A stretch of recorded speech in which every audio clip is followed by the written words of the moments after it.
I never thought blood could turn to poison in your veins until my brother walked back into my life. I'd saved him when I had nothing, scraped together every penny while he promised to pay me back. Now he stands in my doorway, demanding $20,000 for his business venture like the past never happened. He doesn't know I'm not that naive little sister anymore. This time, the price of betrayal will be steeper than he ever imagined. And I'm ready to collect every single debt.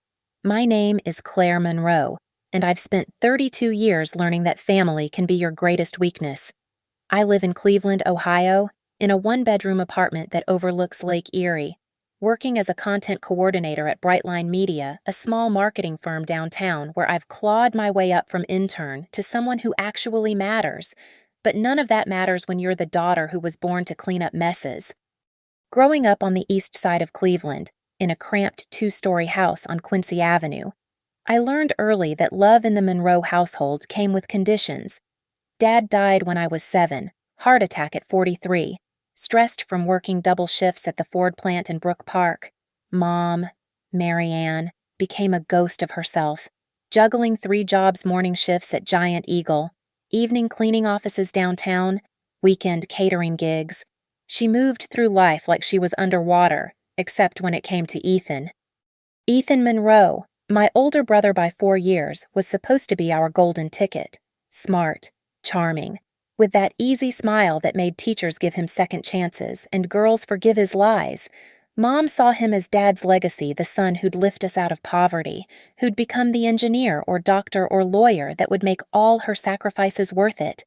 I was just Claire, reliable Claire, quiet Claire, the one who'd figure things out on her own because Ethan needed the attention, the tutoring money, the new laptop for college.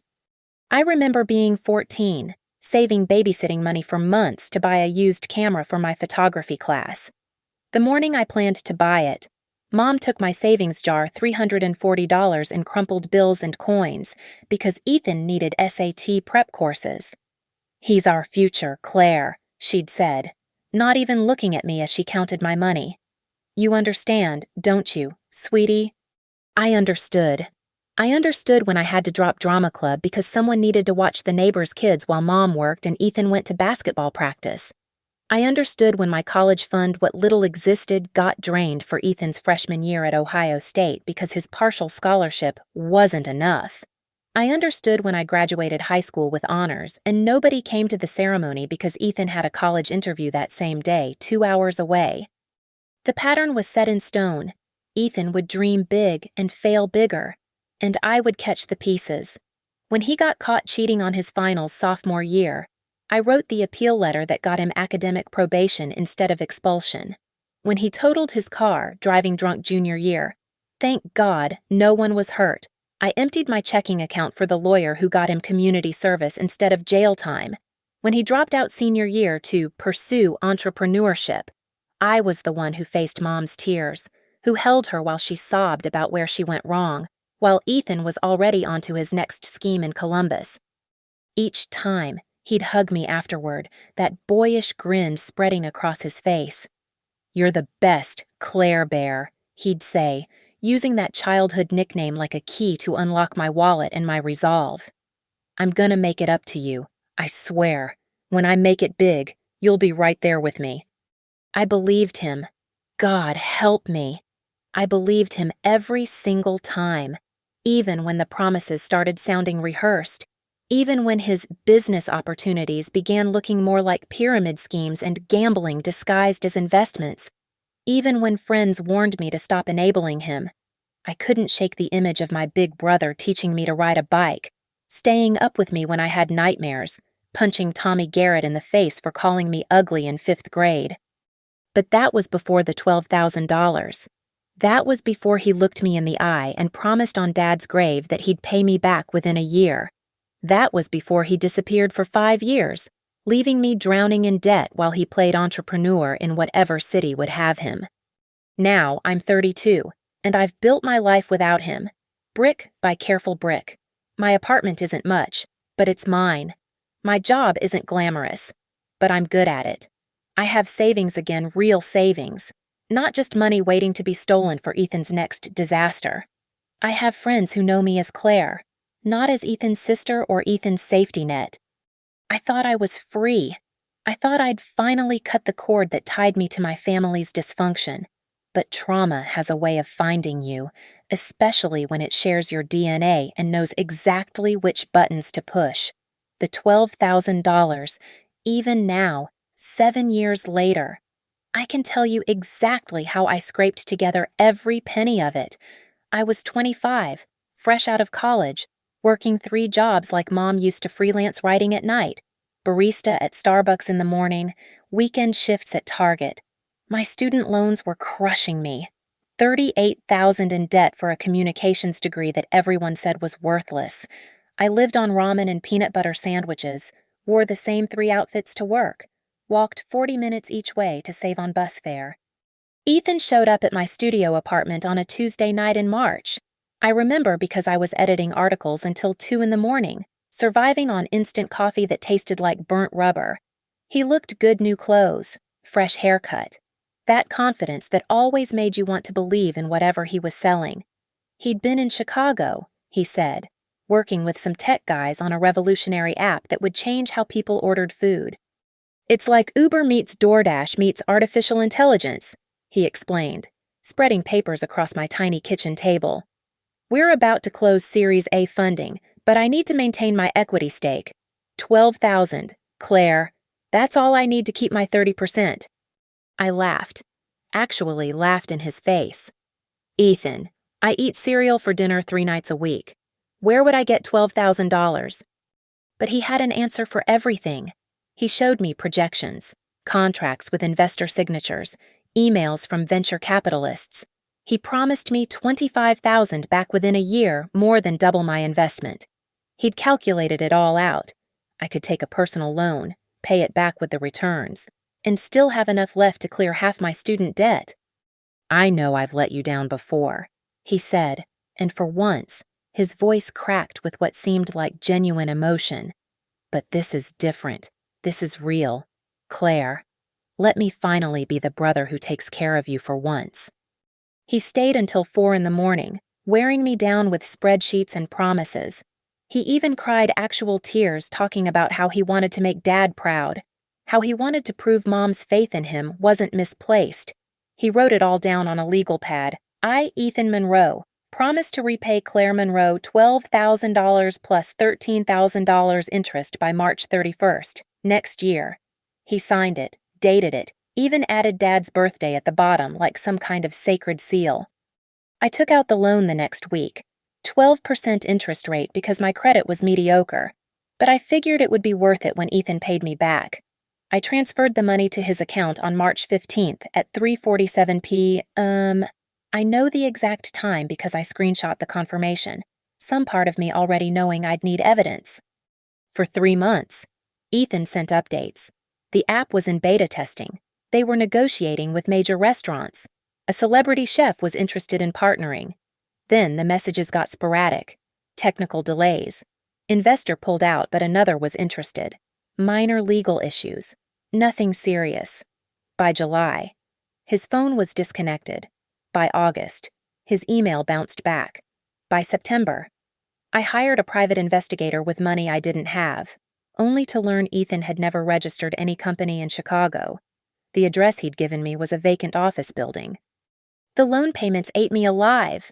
$417 every month, on top of my student loans, rent, everything else. I sold everything valuable I owned: my laptop, the few pieces of jewelry from Dad, even my car. I moved to an even smaller apartment, a basement unit that flooded when it rained. I developed stress migraines that left me vomiting in bathroom stalls at work. I stopped dating, stopped seeing friends, stopped existing as anything more than a machine generating money for debts. Mom knew Ethan had disappeared again, but she never asked if he'd taken anything from me. Maybe she suspected. Maybe she just didn't want to know. When I finally paid off that loan, 3 years of hell, I promised myself I'd never let anyone, especially Ethan, put me in that position again. I kept that legal pad paper, though, folded it carefully, stored it in a safety deposit box with a screenshot of the transfer, the loan documents, Every piece of evidence that Ethan Monroe owed me more than money. He owed me 3 years of my life. He owed me my health, my peace of mind, my ability to trust. He owed me the camera I never bought, the dreams I put on hold, the youth I spent paying for his lies. But most of all, he owed me the truth that I had never been his sister, just his safety net, and safety nets, I learned, are meant to be torn apart by the very people they're trying to save. Last Thursday, at 6:43 p.m., Ethan Monroe walked back into my life like the last 7 years hadn't happened. I was cooking dinner, actual vegetables and chicken, not ramen, when the doorbell rang. Through the peephole, I saw him standing there, hands in his pockets, that same confident posture that suggested the world owed him something. I considered not opening the door. I considered calling the police. I considered a lot of things in those 10 seconds before my hand betrayed me and turned the lock. Claire Bear. He moved in for a hug, but I stepped back, keeping the door partially closed between us. He looked older, softer around the middle, with gray threading through his temples. His clothes were expensive but worn, designer labels that had seen better days. Wow, you look great. This place is nice. You've really moved up in the world. What do you want, Ethan? He laughed. That easy laugh that used to make everything seem fixable. Can't a brother visit his sister? It's been too long. 7 years, I said flatly. 7 years, 4 months, and 6 days. His smile flickered. You were always good with numbers. Look, can I come in? I've got something incredible to share with you. An opportunity that's going to change both our lives. I wanted to slam the door. Instead, I heard myself saying, 5 minutes. He sat on my couch like he belonged there, looking around at my apartment, the real furniture, the art on the walls, the evidence of a life built without him. Mom told me you're doing well at some media company. That's great. Really great. You've been talking to Mom? Here and there. She misses you, you know. Says you barely visit. I didn't respond to that manipulation. 4 minutes. Ethan pulled out his phone, swiping to a presentation. Okay, so you know how cryptocurrency changed everything, right? But the real innovation is in blockchain technology applied to supply chain management. I've been working with some brilliant guys in Seattle. Ethan, and we're about to launch something that IBM and Microsoft are already sniffing around. We just need initial capital to finish the prototype. $20,000, and I can guarantee $20,000. I actually laughed. You want $20,000? It's an investment, not a loan.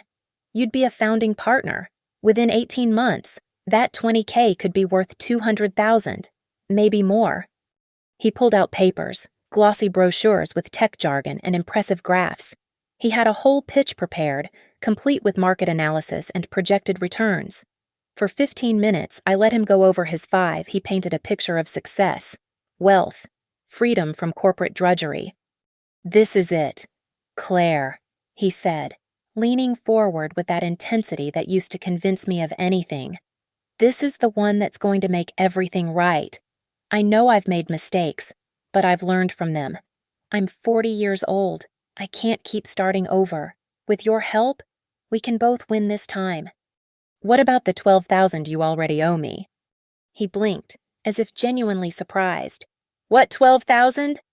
I stood up, walked to my desk, and pulled out a folder I'd kept for 7 years. I dropped it on the coffee table, the legal pad promise, the bank transfer, the loan documents. This $12,000. He glanced at the papers without touching them. Oh, that. Well, obviously that investment didn't pan out, but that's the nature of business. You win some, you lose some. But this is different. This is guaranteed. You promised that was guaranteed too.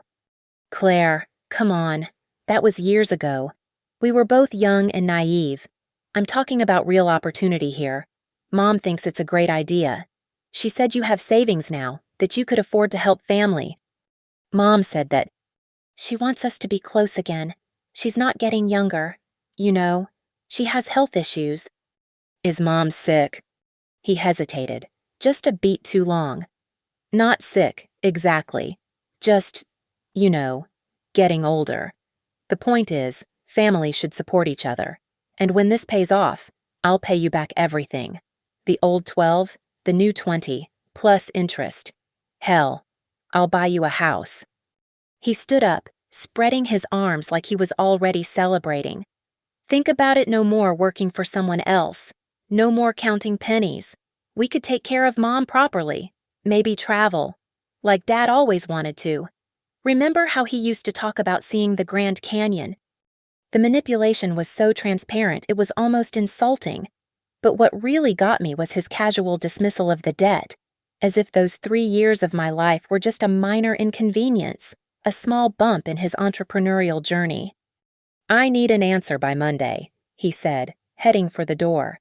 The opportunity won't wait. My partners have other investors interested, but I wanted to give you first shot, because you're family, because I love you. He paused at the door, pulling out his ultimate weapon. You know, Claire, Dad would be proud of how far you've come, but he'd also want you to take risks, to dream bigger. Don't let fear keep you small. After he left, I sat in my apartment until midnight, staring at those old documents. $20,000. He wanted $20,000 after stealing $12,000 in 7 years of my life. The audacity was breathtaking. But what hit harder was the realization that he genuinely didn't think he'd done anything wrong. In his mind, I was just an ATM that needed the right code to open. That's when I decided this time. I wouldn't just say no. This time, I'd make sure he never asked again. Mom called me that Saturday morning at 8:15. I was at the gym, trying to sweat out my anger on the treadmill, when her name flashed on my phone. I knew what was coming before I answered. Claire, honey, I'm so glad Ethan found you. Her voice had that forced cheerfulness she used when she was about to ask for something unreasonable. He told me about his business opportunity. It sounds wonderful, doesn't it? Mom, did you tell him I had savings? A pause. Well, he asked how you were doing, and I mentioned you were stable now, financially stable. I'm proud of you, sweetheart. You told him I had money. Claire, don't make it sound so mercenary. He's your brother. He's trying to better himself, to make something of his life. Isn't that what we all want? I stopped the treadmill, standing still as gym members moved around me. Mom, do you know he owes me $12,000? Old debts between siblings shouldn't... Do you know I took out a loan for that money that I spent 3 years paying it off? That I lived in a basement that flooded every time it rained because I couldn't afford better? Claire, you're being dramatic. You've always been so good with money. I'm sure it wasn't that bad. I ate rice and beans for months. Mom, I sold Dad's watch to make loan payments. Silence. Then, you sold your father's watch. I had to. For Ethan. Like I've had to do everything for Ethan while you stood by and watched. That's not fair. Her voice turned sharp. I've worked my whole life for both of you. Every sacrifice I made was for him. Every sacrifice was for Ethan. The tutoring, the college fund, the second chances, the third chances, the 40th chances. When did you ever sacrifice anything for me? Mom, you were always so independent, so capable. You didn't need... I was a child. I needed my mother to see me, to protect me, to put me first just once. But it was always Ethan. Always about saving Ethan, fixing Ethan, believing in Ethan's potential while mine didn't matter. She was crying now, those manipulative tears that used to work on me. He's had a harder time than you. Men face different pressures. Your father's death hit him differently. Dad died when I was 7. I barely remember him, but somehow I'm the only one who remembers his values. Dad would be ashamed of what Ethan's become. How dare you? A liar, Mom, a con artist who preys on his own family, and you enable him. Claire, please, just this one last time. $20,000 isn't that much for someone with your salary. You could help your brother achieve his dreams.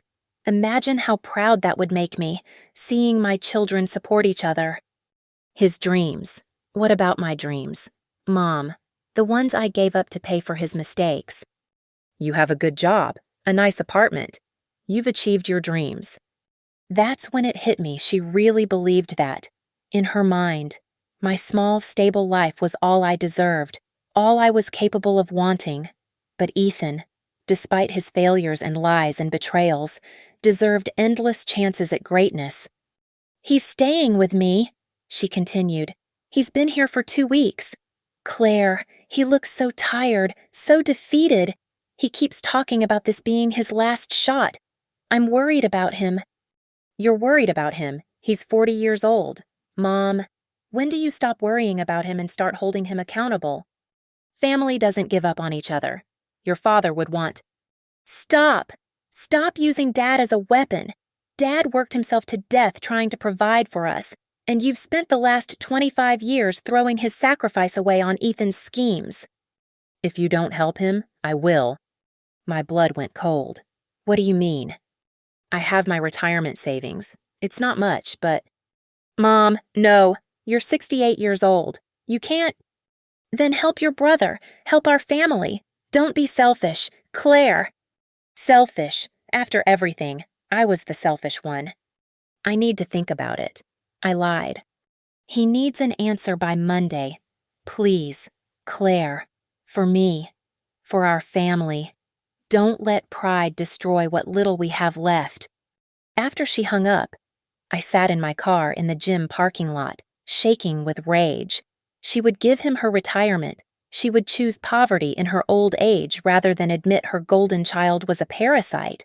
And when that money disappeared, which it would, she'd expect me to take care of her, to be the good daughter who sacrifices everything for family. I called my friend Sarah, the one who worked at the Cleveland Journal. Remember when you said you'd love to do an expose on startup scams? Yeah, why? I might have a story for you, but I need time to gather everything. That afternoon, I started my research. Ethan Monroe had left a trail of destruction across 3 states' failed businesses, angry investors, pending lawsuits. He'd been using different variations of his name, different company structures, but the pattern was always the same big promises, doctored documents, and then he'd vanish when things went south. My mother had called me selfish, but she didn't understand that sometimes. The most loving thing you can do for someone is stop enabling their destruction. And if that meant destroying Ethan's latest con before he could hurt anyone else, especially her, then that's exactly what I'd do. I texted Ethan that evening. I'm interested. Send me everything about your business. Every document, every projection, every partner's name. If I'm investing $20,000, I want complete transparency. His response was immediate. Claire Bear, I knew you'd come through. This is going to change everything for us. Yes, I thought, staring at my laptop screen full of his past victims' stories. This is definitely going to change everything. Sunday night, I turned my apartment into a war room. Every surface was covered with documents, printouts of Ethan's old promises, screenshots of his deleted social media profiles, court records from small claims cases in Columbus and Chicago. I'd spent the entire weekend digging, and what I found was worse than I'd imagined. The pattern was pathological. Since our father's death, Ethan had burned through at least 15 different ventures, food trucks that never materialized, online coaching programs with fake testimonials, cryptocurrency schemes that disappeared overnight. Each time, he'd find new marks, distant relatives, old family friends, people who remembered him as the promising young man with the bright smile. I found Janet Walsh, Dad's former co-worker, who'd lost $8,000 on Ethan's revolutionary automotive app in 2019. Marcus Rivera, our old neighbor, bilked out of $15,000 for a sustainable farming initiative that existed only on paper. Each person I contacted told the same story. Ethan appeared at their lowest moment, offering hope wrapped in technological jargon and family connections. But the real gold came from a LinkedIn deep dive. Ethan's partners in Seattle didn't exist. The company he claimed to be developing, Chain Forward Solutions, had no registration, no trademark, no digital footprint beyond a website created 2 weeks ago, 3 days before he showed up at my door. The testimonials were stock photos. The office address was a WeWork that offered day passes. I cross-referenced the tech jargon in his pitch with recent Medium articles about blockchain. Entire paragraphs were lifted verbatim. He hadn't even bothered to change the formatting. The financial projections came from a template available for 99 cents on a business plan website. At 2:30 a.m., I called Sarah again. "It's bigger than I thought. He's been doing this for years." "Claire, this is serious fraud. We're talking potential federal charges." "I know." "Are you sure you want to do this? He's your brother." I looked at a photo on my desk, not of Ethan, but of Mom from last Christmas. She looked older, tired, her smile not quite reaching her eyes. In 3 months, she'd be 69. Her retirement savings were probably less than $50,000, accumulated over decades of minimum wage labor. Ethan would take it all. "He's not my brother," I said. "He's a predator who happens to share my DNA." Monday morning, Ethan sent me 47 documents, financial projections, partnership agreements, technical specifications, all elaborate forgeries. But he'd gotten cocky. The metadata showed they'd all been created in the past week, most on the same day. The digital signatures were from a free online generator. The company seal was a Photoshop job using a template I found on page 3 of Google Images. I responded enthusiastically, asking for more details. Who were his Seattle partners? Could I speak with them? What about references from previous investors? Did he have a proof of concept? His responses got defensive. "This is a ground floor opportunity. Claire, if you need this much hand-holding, maybe you're not ready for real investment." Perfect. I saved every message. Tuesday, I contacted the Washington State Attorney General's office. They were very interested in someone running investment scams targeting out-of-state victims.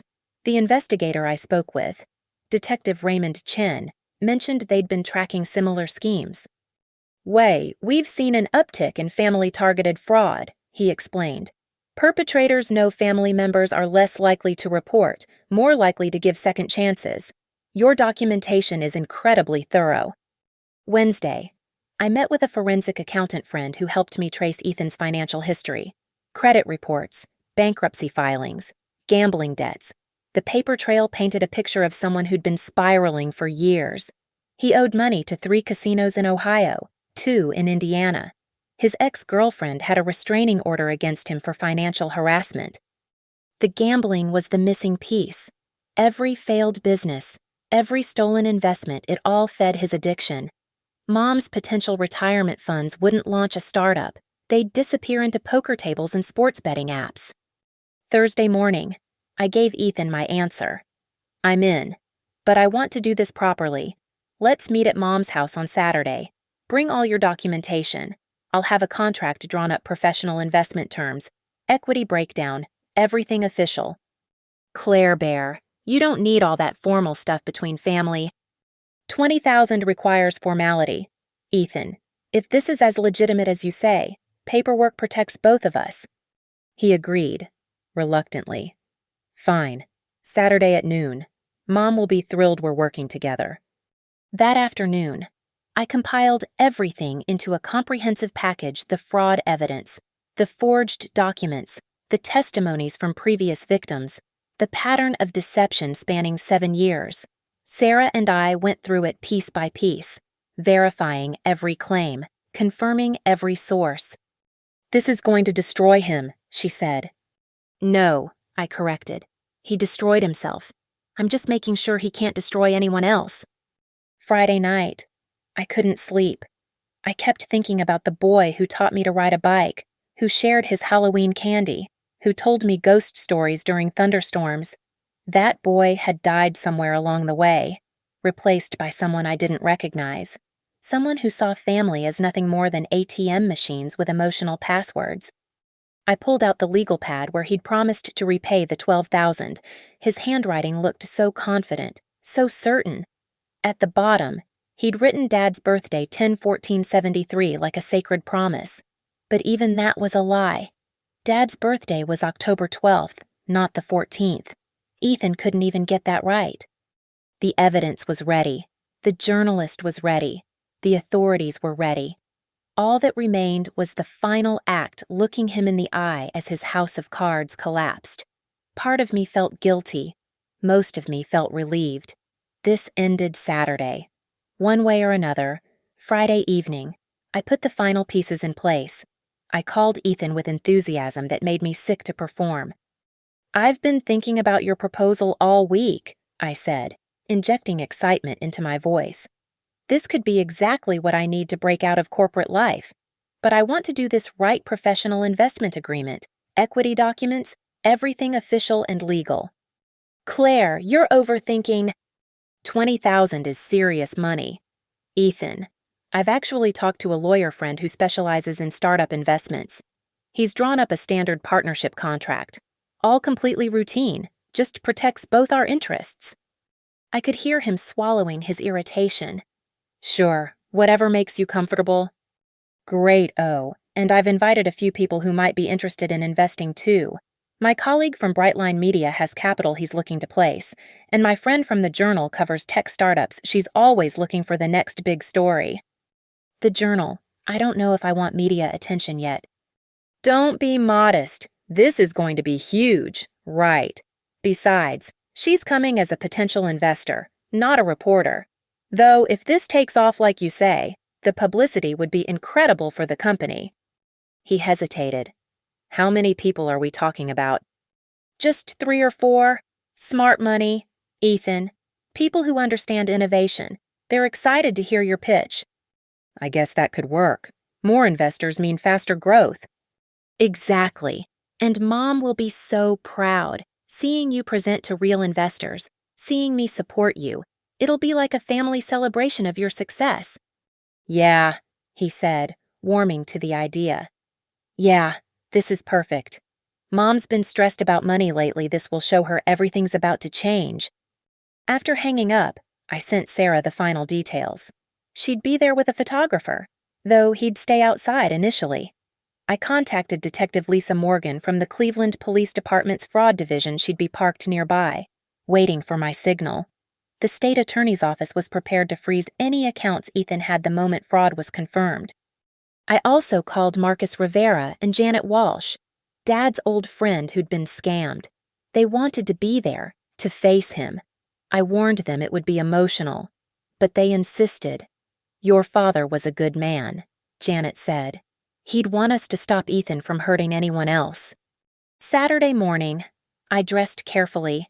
Professional blazer. The watch I'd bought myself after paying off the loan. Dad's college ring I'd managed to buy back from the pawn shop last year. I printed everything contracts that looked legitimate but contained subtle clauses about fraud disclosure and debt reconciliation. Pages and pages of investment documentation that would require Ethan to admit, in writing, to his previous schemes. I arrived at Mom's house at 11:45, the same cramped 2-story on Quincy Avenue, now with peeling paint and a sagging porch. Mom had aged a decade in the past 2 years, but she'd dressed up for this occasion her church dress, the pearl necklace Dad gave her for their anniversary. "Claire, this is wonderful. You supporting your brother. I knew you'd come around." "Is he here?" "Upstairs, preparing. He's been working on his presentation all morning. He's so excited, honey. This is going to change everything." "Yes, I thought. It absolutely is." By noon, my investors had arrived. Sarah came with her photographer friend who stayed in the car to grab equipment later. Marcus and Janet introduced themselves as potential partners interested in tech investments. Mom was thrilled, bustling around with coffee and store-bought cookies, playing hostess to what she thought was Ethan's breakthrough moment. Ethan came downstairs at 12:15, wearing a suit that didn't quite fit, carrying a laptop and a stack of fraudulent documents. He froze when he saw the room full of people. Claire mentioned she had some interested friends. Mom explained, beaming. "Isn't this exciting?" He recovered quickly, that salesman smile sliding into place. "Absolutely. The more people who hear about chain-forward solutions, the better." He set up his laptop, connecting it to Mom's ancient TV for his presentation. I watched him perform, marveling at the confidence with which he presented complete fiction, the forged partnerships, the stolen tech specifications, the imaginary Seattle team. He sold it all like he believed it himself. "Now," he said, wrapping up, "with initial funding of $20,000 from Claire, plus investments from you good people, we can have our prototype ready within 3 months." "I have some questions," Janet said quietly, "about your previous ventures." Ethan's smile flickered. "I'm sorry. Have we met?" 2019. You came to me with an automotive app proposal.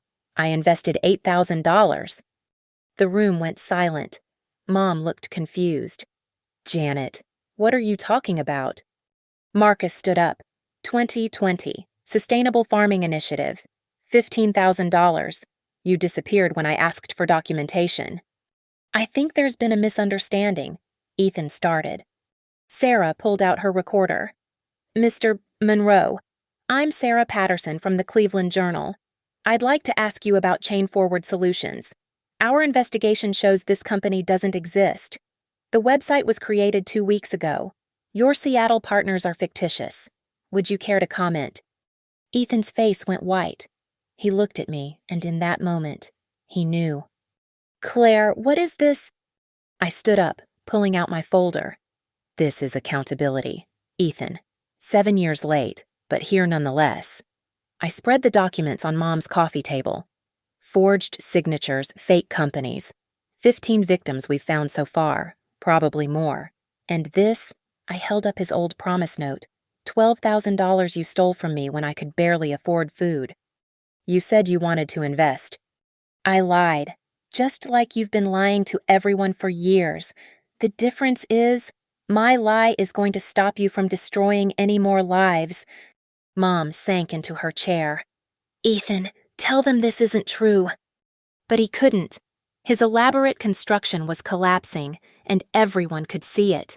The door opened, and Sarah's photographer entered, camera ready. Behind him, Detective Morgan appeared, badge visible. "Mr. Monroe, I'm Detective Morgan with the Cleveland Police, Financial Crimes Division. We need to discuss several fraud complaints filed against you." The trap had snapped shut perfectly. Every exit blocked, every lie exposed, every victim given their moment of vindication. Ethan stood in the center of Mom's living room, the golden child revealed as fool's gold, his empire of deception reduced to rubble. The silence in Mom's living room was deafening. Ethan stood frozen, his laptop still displaying a slide about revolutionary blockchain integration, while Detective Morgan waited by the door. The photographer's camera clicked once, capturing the moment the golden boy's mask finally shattered. "This is entrapment," Ethan said, his voice cracking. "You set me up." "No," I said calmly. "You set yourself up 7 years ago when you took my $12,000. And every day since when you chose to keep stealing instead of making things right." Mom's hands shook as she reached for the documents on the coffee table. "These are lies. My son isn't a criminal." "Mrs.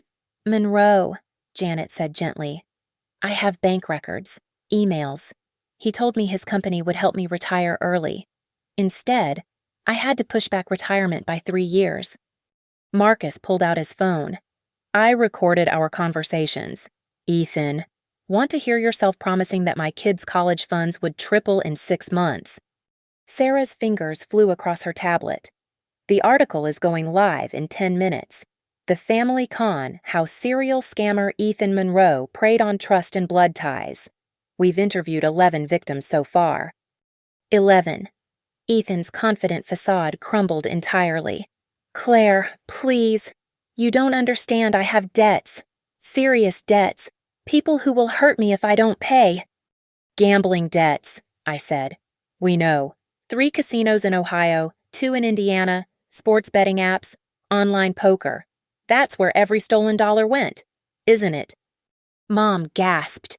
"Gambling, Ethan, you told me you were building businesses."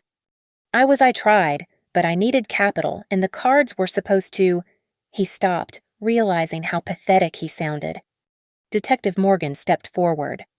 Mr. Monroe, you're not under arrest at this moment, but you need to come to the station for questioning. Multiple fraud complaints have been filed across state lines. The FBI has been notified." "The FBI?" Ethan turned to me, desperation replacing his earlier bravado. "Claire, I'm your brother. How could you do this?"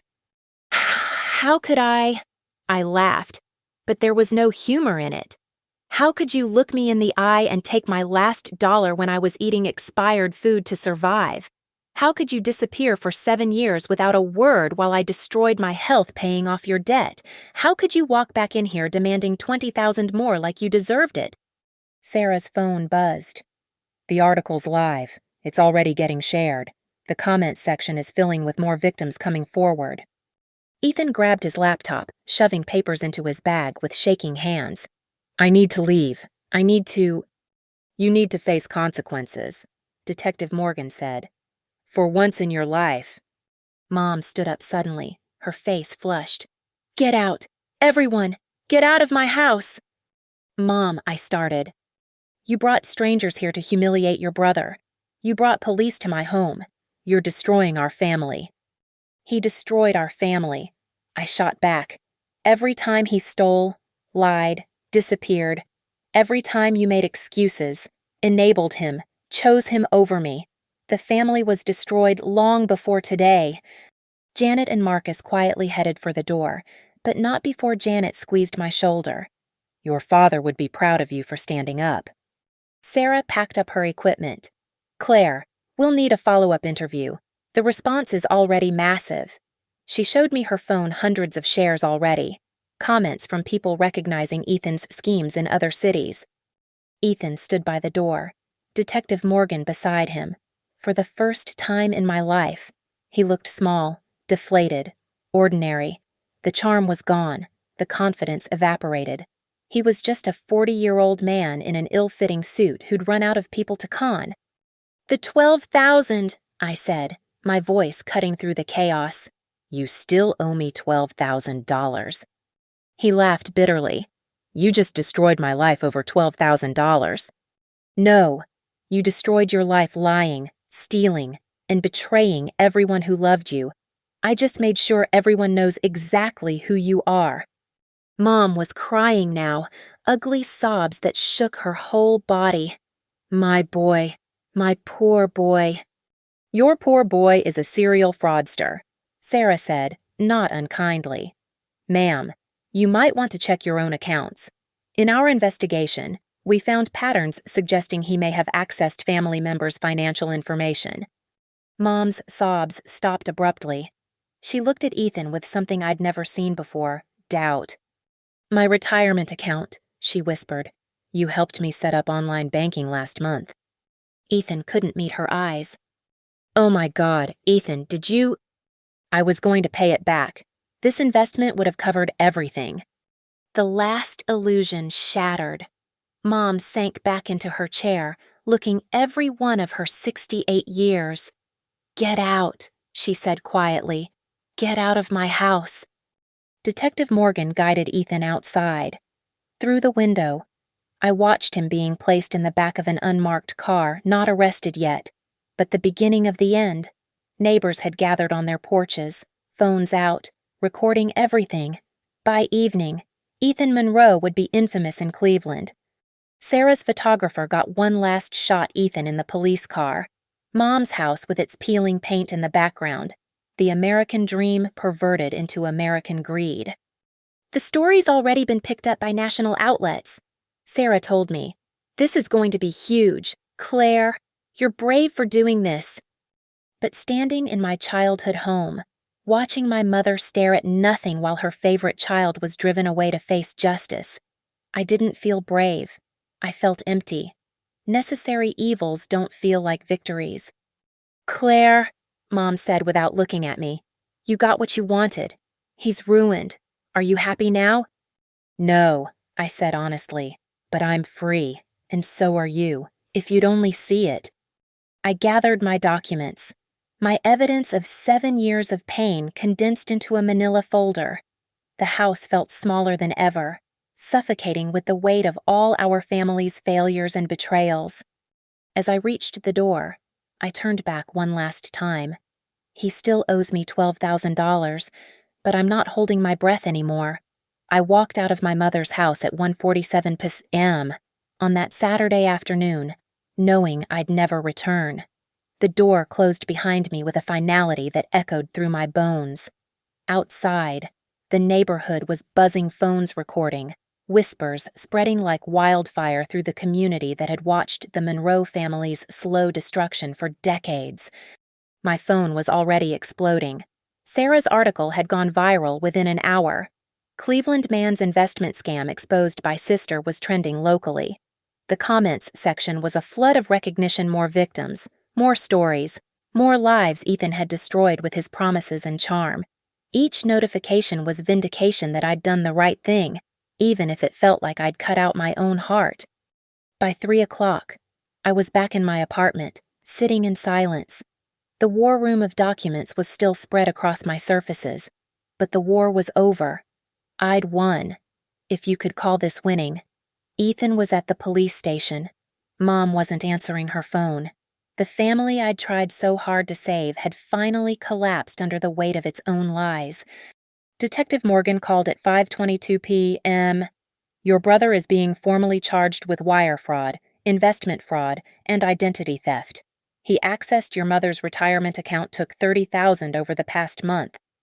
$30,000, Mom's entire safety net, gone. He's looking at serious time. Claire, federal charges. The FBI found similar schemes in Michigan and Pennsylvania. You did the right thing. Did I? Looking around my empty apartment, I wasn't sure right and wrong mattered anymore. Justice felt hollow when it came at the cost of everything I'd once called family. Sarah called next. The story's been picked up by CNN, Fox, NBC. My editor wants to nominate it for an investigative journalism award. Claire, you've helped expose a massive problem. Family financial fraud is underreported by 90% because of exactly what you faced. The guilt, the manipulation, the shame. What happens to him now? Based on the charges, 5 to 10 years. Minimum. More if they find additional victims. The casinos are also pressing charges for unpaid markers. He's finished. Claire. Finished. Such a simple word for such a complete destruction. That evening, I sat by my window overlooking Lake Erie, watching the sun set over the water. My phone rang. Mom. I almost didn't answer, but something made me pick up. He's gone, she said, voice hollow. They kept him. Bail set at $200,000. I don't have it. Even if I did. She trailed off. Mom, I'm sorry about your retirement. I'm selling the house, she interrupted. Moving in with my sister in Florida. I can't stay here. Can't face the neighbors, the questions, the shame. You got your revenge, Claire. I hope it tastes sweet. It wasn't revenge, it was justice. Call it whatever helps you sleep. You're all alone now, just like you wanted. No messy family, no obligations, no one to disappoint you or need you. Congratulations. She hung up. Those were the last words my mother ever said to me. The next few days blurred together. Ethan was indicted on 17 counts of fraud. The investigation revealed 43 victims across 5 states, with losses totaling over $500,000. His apartment was seized, his accounts frozen, his carefully constructed image annihilated. The local news ran segments on family fraud, using his mugshot as the poster child for betrayal. I got messages from his victims, thanking me. Janet Walsh sent a card that simply said, "Your father's strength lives in you." Marcus Rivera's family invited me to dinner, calling me a hero. But heroes don't feel this empty, this finished. A week later, I stood in my apartment, packing up the evidence folders. The $12,000 debt would never be repaid, that was clear now. But something else had been paid in full. The debt of silence, of enabling, of pretending family meant accepting abuse. That ledger was finally closed. My phone buzzed with a notification from the federal prison system. Ethan had been transferred to federal custody pending trial. He'd listed me as his emergency contact. Even now, even after everything, He assumed I'd be there to save him. I removed myself from the contact list and blocked the number. Looking in the mirror that night, I saw someone I didn't recognize. Not the scared little girl who gave up her dreams for her brother's failures. Not the struggling graduate who nearly destroyed herself paying his debts. Not even the sister who'd loved him despite everything. I saw a woman who'd chosen herself. Finally and completely. The price was everything I'd once called family. Mom in Florida, pretending I never existed. Ethan in federal prison, facing a decade behind bars. The Monroe family name destroyed, splashed across newspapers as a cautionary tale of greed and betrayal. But I was free from the manipulation, the guilt, the endless cycle of sacrifice and disappointment. Free from being the safety net that everyone else tore apart for their own purposes. Free from the $12,000 that had haunted me for 7 years. Standing at my window, looking out at Lake Erie stretching endlessly toward the horizon, I realized something. Ethan had been right about one thing. This had changed everything, just not the way he'd planned. My brother never paid me back the $12,000 he owed me. He never will. But in trying to take $20,000 more, he gave me something worth infinitely more: my freedom. And that's a debt I'll never let anyone put me in again. The golden boy fell, the family shattered, and I walked away from the wreckage whole. Sometimes the best revenge isn't getting even, it's getting out. Thank you so much for listening to my story. I know it was intense, and family betrayal is something many of you might relate to. I'm curious, where are you listening to this story from?